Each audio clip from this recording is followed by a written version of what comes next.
So, greetings, friends and followers. This is Nurses Talking Live. We are back.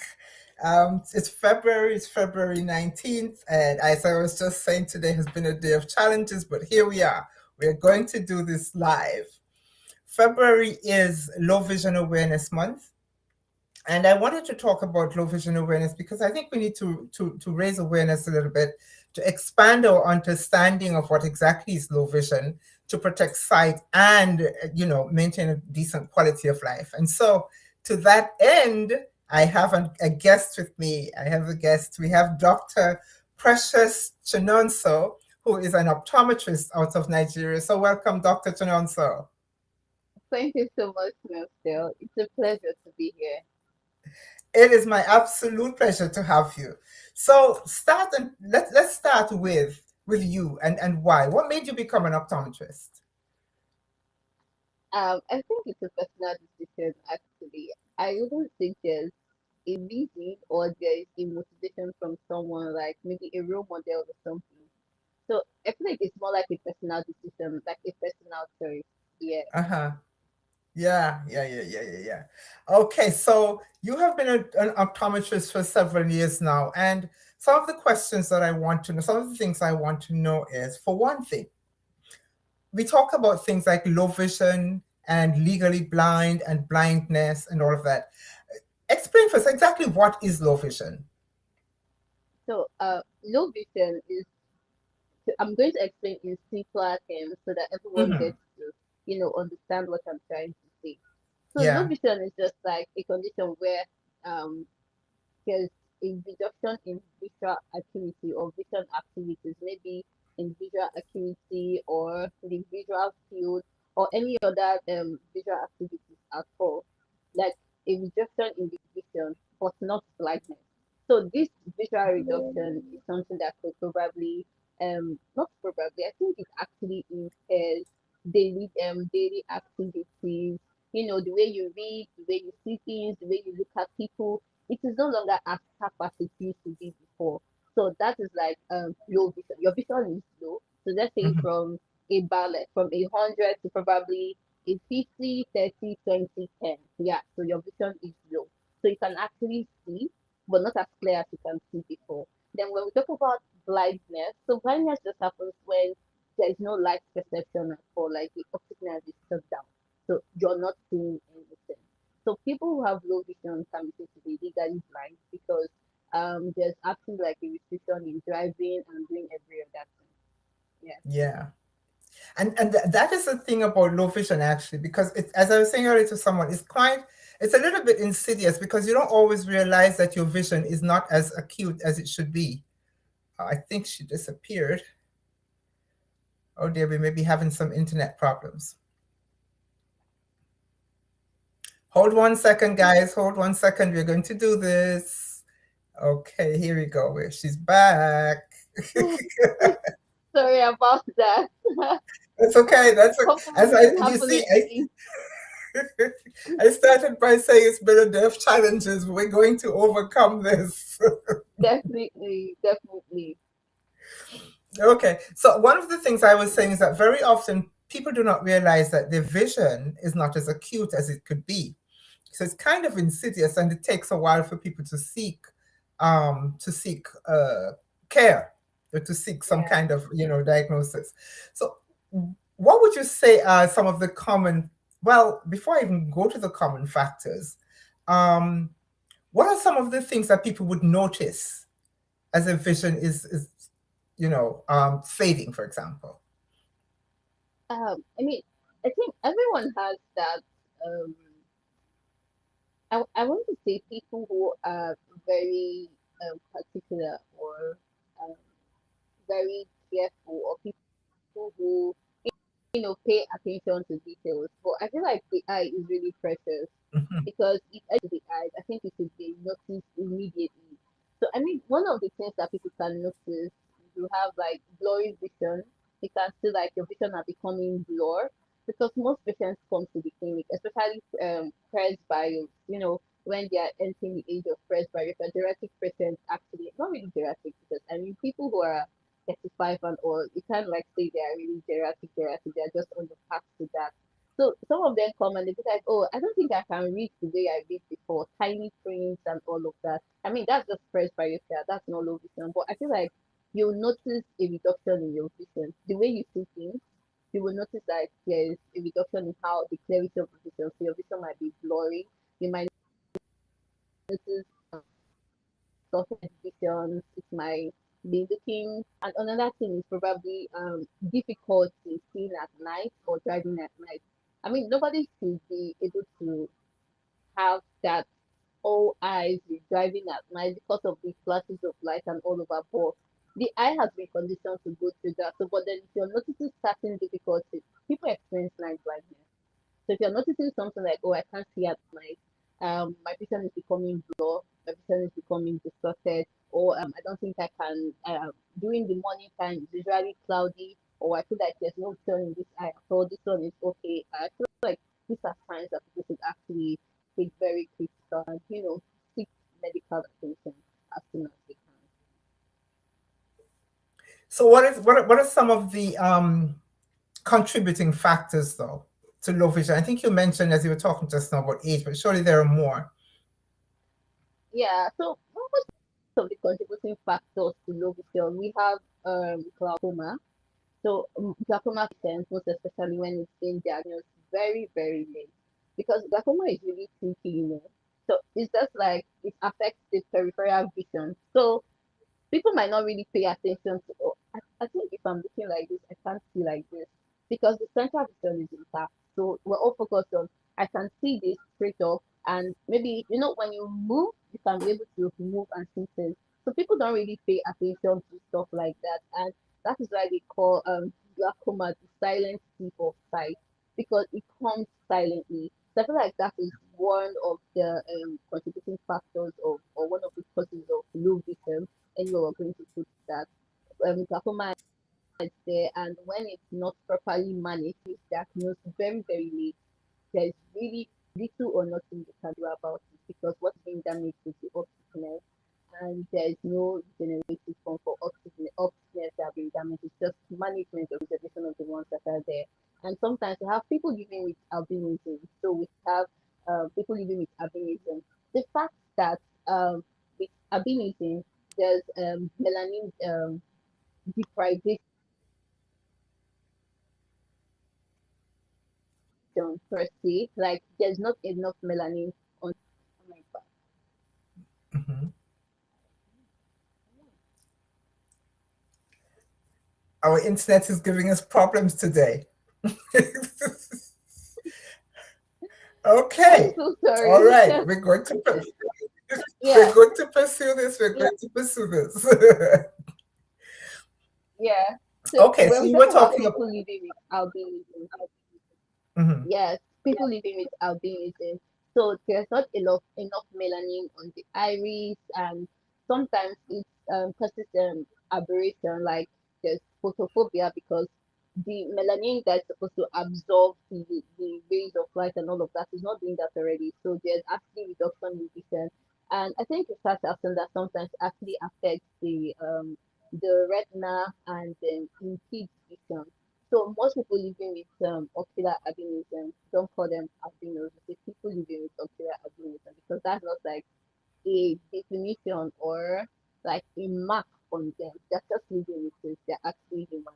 So when they are mostly affected with low vision, and I think another thing is I wouldn't say cataract because cataract surgery once cataract extraction is done and the lens is being replaced, vision is being um Restored. re-established back. Yeah, exactly. And then I think another thing there would be macular degeneration. Mostly it's age related though, but sometimes it actually affects vision and you have to sometimes affects vision and to an extent there a little or nothing you can do about that, depending whether it's the wet or the dry macular degeneration. Yeah, yeah, yeah. So here's my question. We know that other some of those uh, uh, non-communicable diseases also affect your vision. Things like diabetes, things like hypertension, will actually affect can actually affect your vision. And so that Yeah. leads me to though things like lifestyle. What can we do? What kind of lifestyle factors that can help us to um, play a part in maintaining visual health? What can we do? Okay.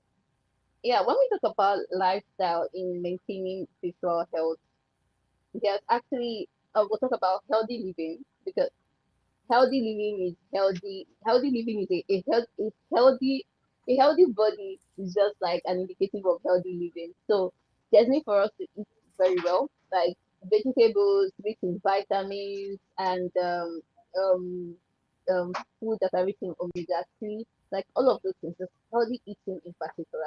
That's what I wanted to say. Healthy eating is healthy living. So we have to like eat healthy. That is one aspect. Then another thing is make routine eye examination like a rule. It should be like part of us. Because I mean sometimes to be like I can see clearly, nothing is wrong with me. I mean some people have just walked into the clinic, like accompany someone to the clinic, and before you know they're like, okay, let me just check my eyes. And you see that they actually have glaucoma, or they're having ocular hypertension, or they're having amblyopia in one eye, or they're even myopic and they don't even know, probably because it is not there yet, because it's not affecting their vision yet, but those things are there. And then when we talk about lifestyle, we should then to eat well, sleep well, smoking and all of that, because smoking actually do help.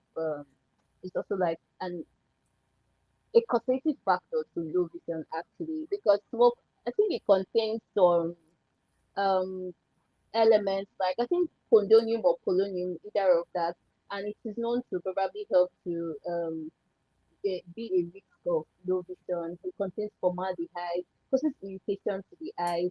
And then once we know that, or when someone know that they have hepatitis, they have hypertension, or they are diabetic, I think it should be managed properly, sorry. Because when those systemic diseases are not managed properly, it just goes back into the eyes. And that's why they say the eyes is the window of the body. So sometimes you don't even know you have you don't know you're hypertensive, you don't know you're diabetic. But once you come to the clinic, there are certain signs that can be seen. Then the doctor asks you, oh, are you hypertensive or are you diabetic? And you're like, oh, how did this person know? So if there's any underlying systemic condition, it should be managed properly. Healthy eating, make regular eye examination like a key, avoid smoking, even secondary smoking, because when you're close to people who smoke, the secondary you're inhaling on all of that, your eyes are there, it causes irritation. It doesn't have to probably be low vision. Dry eye is also a thing, and most of these factors actually impede all of that. So these are precautions that we can actually take, and then we can make eye health a thing. Yeah, yeah, yeah. So you're talking about, we're talking about maintaining good health and preventive measures and stuff like that. And so one of the questions I think I want to ask is, so when do we start getting regular eye examinations? How often is that recommended? Regular eye examination minimum twice in a year. I mean, because if you go and people come to the clinic just for regular eye examination, and you find out that they can see clearly, the back of the eyes are fine, nothing is wrong with the eyes, they're healthy, everything is stable, and all of that. That is perfect. You can do that maybe the beginning of the year, just make it a routine. The beginning of the year, then probably by the end of the year, you can just go again to take, because anything can happen. And the human body is really funny. 1 minute you're all good, and the next minute is like, oh, this thing has been there for a long time and it has accumulated, and now we are here with this. Yeah. So prevention is actually really better than cure. Absolutely, absolutely. And one of the things that we tend to overlook, or at least I think we tend to overlook, is the psychological and mental um, uh, offspring of low vision, because psychologically, and people tend to become anxious when if their vision is not what it used to be. Yeah. Things that they would have normally done, they're now afraid to do, and so this kind of spreads into other areas of health, other than just the physical activities of daily living that it affects. I think it affects you, kind of mentally and emotionally as well, in other ways. Yeah. Yeah, So I agree with you on that. Yeah. yeah. You can go on. Yeah. So let's do a quick rapid fire question. And I want to Okay. ask you this. Okay, so is this a myth or a fact then? Well, I don't want to myth. Yes, is this a myth or a fact that vision loss inevitable with aging?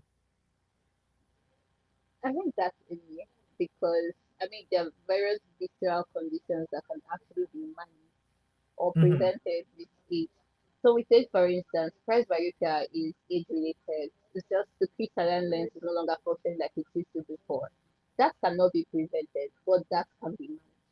So you give reading ads to help them read properly. That is management because I mean the lens is aging, so there's little or nothing you can. That's like a normal degenerative process. So when we talk about cataract, cataract is also age related because when the lens keeps getting clouded and clouded, like opacified, vision is lost. And sometimes too, medications too can increase the risk of cataract. So when we talk about management with age related eye diseases, or because I feel like that's a myth because most of them can be managed. I think something else that can be done is actually being very careful with over the counter medication because because most people just go ahead with over the counter medications and they're not aware that oh this is going to have a negative effect on me. Now this is actually part of the preventive aspect because if you go straight to just get um doctor's prescription or what is right for you. I mean, it's very easy to just get all of those, but over the counter, let's take for instance, people take prednisolone and maybe for one or two reasons best known to them, someone has walked into the clinic, a geriatric patient, and was taking prednisone. This person's situation was okay like 3 months ago, and you're working with full bone matured cataract. And after various questioning on all of that, noticed was taking a very tiny tablet, which is prednisone. So that can actually be prevented because aging doesn't mean that you're going to go blind. It doesn't mean your vision is reduced. It just means doing what is right and managing things appropriately. Yeah, yeah, yeah. So last one in this in this quick round is a habit. What is one habit you think that we can all adopt and start today, that focuses on our eyes? Please, can you go over that again? Sorry. No, I said, what do you think is one habit that we can focus on starting today that would be helpful to our eyes? Routine eye exam. Routine eye exam. Okay, Routine routine eye examination, yes, because that is the genesis of everything. Routine eye exam. Because I eat well, do this, do that. I mean, eating carrots, leafy vegetables, eye. if something is going wrong, it has already started going wrong. So, yeah, routine eye exam is like, be like one key thing to Okay, do. all right. I know I don't want to leave out because now these days we all of us spend a lot of time on screens. And I don't want to leave Yeah. children out of this discussion, but that is particularly true for children. It's one of the big concerns of parents and adults that their children are spending too much time on screens. And so, how does this affect the eyes? Yeah, the thing is, when children spend much time on screens, digital devices, or even near work in particular, research has shown that it actually increases the risk of myopia progression because rapid rate of myopia among children is increasing. And at this point, I think it's more like a syndrome or something because you see kids like 4, 5 years and they're having magnitude of myopia up to -6, -7, and thereabouts. So I feel like spending so much time on digital devices for children is actually a risk factor for myopia progression.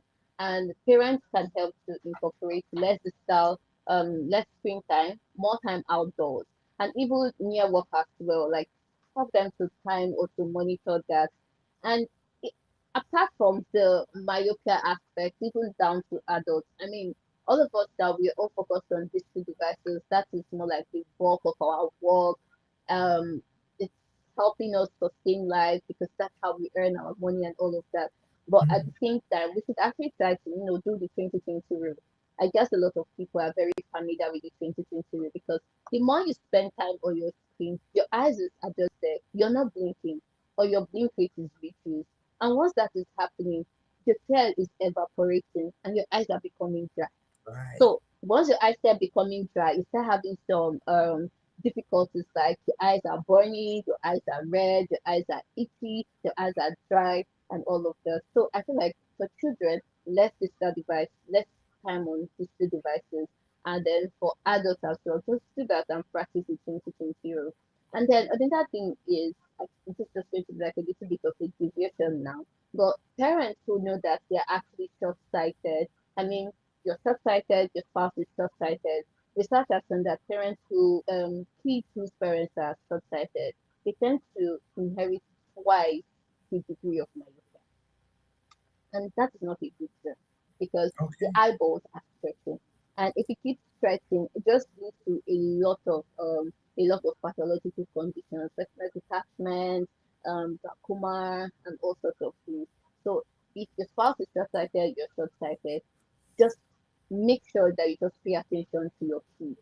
So as you're paying attention to your kids, you're limiting their screen time, more time adults. You're also taking them for routine eye examinations so that the Yeah. earlier you find that, oh, they are short sighted, the earlier you start reducing the degree of progression. Because, I mean, for someone to be short sighted, glasses prescription is like a year and 6 months or probably 2 years before you go for a change.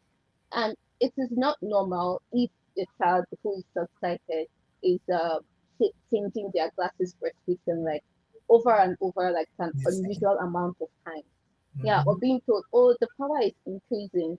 It means something is actually wrong somewhere. So that's why parents need to like pay attention to that and tell their practitioners to incorporate myopia control into the planning for the children.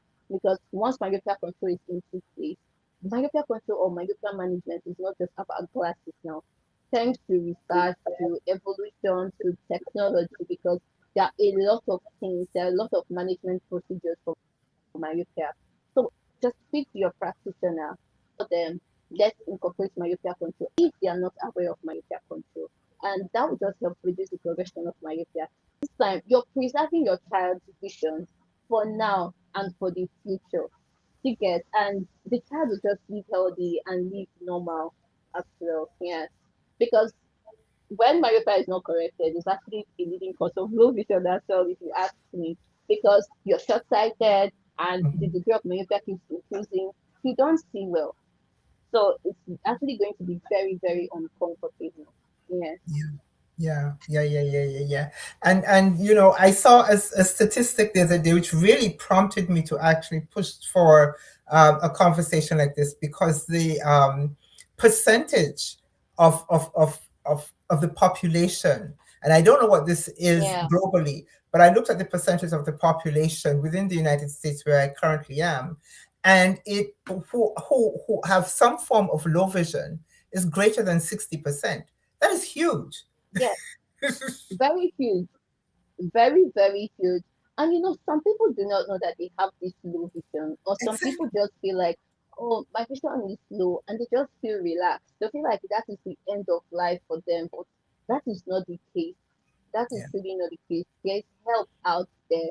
There are lots of technology that can help you live your life to the fullness. I know it's easier said than done. Like you said, it's psychologically and emotionally draining Yeah. having to be told that, oh, you can't see very well, or having to put extra effort to see things you used to see before. But then again, you just have to, just live life. Like Yeah. there are lots of things to help. Actually, there are so many aids out there: the magnifiers, the screen readers, working aid or cane. Like there's a lot of them at all that's going to actually make living interesting and vision, better, if not best. At least you'll be Yeah. getting something better than what it was before. And like most people they just don't know that their vision is getting bad. Some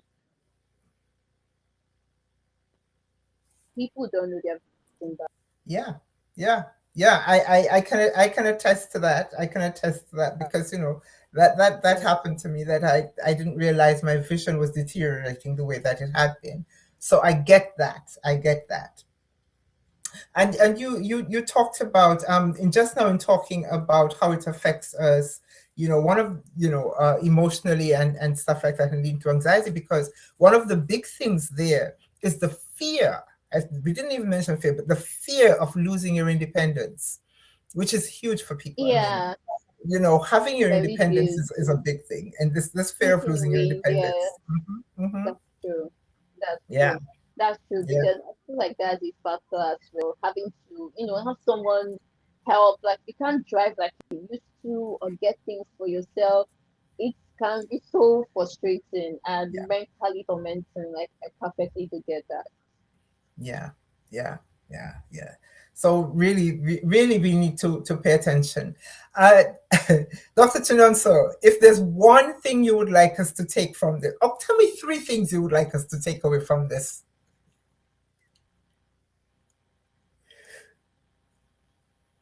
Did you hear me? Okay.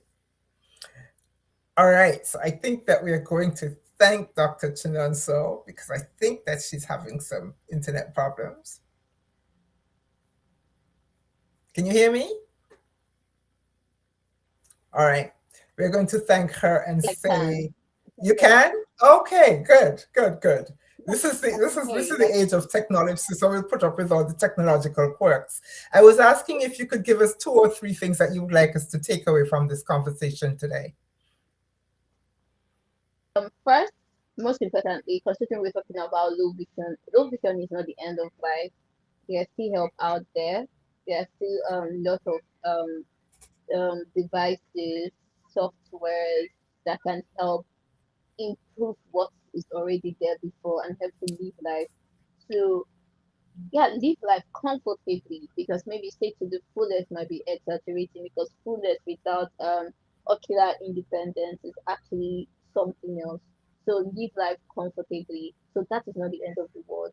And then another thing is we should learn to prioritize eye care. Once you notice something is wrong with your vision, just run down to the nearest medical center that you can get help from because prevention is better than cure. And another thing is avoid over the counter medications because over time it has done more harm than good. And prioritize routine eye examination as well. Yeah. Thank you so very much for this, and thank you for putting up all the quirks of the internet and all of that, and with the challenges today. It set out to do. It's It set out to not let us it's do this fine. today. It's not an issue at all. It's very, very okay. It's my pleasure to be here with you, Dale. That Mhm. this is so beautiful. I like what you're doing. It's really, really nice. So just more grease to your elbow. Thank you so much for this. Have a good You're one. welcome. All right.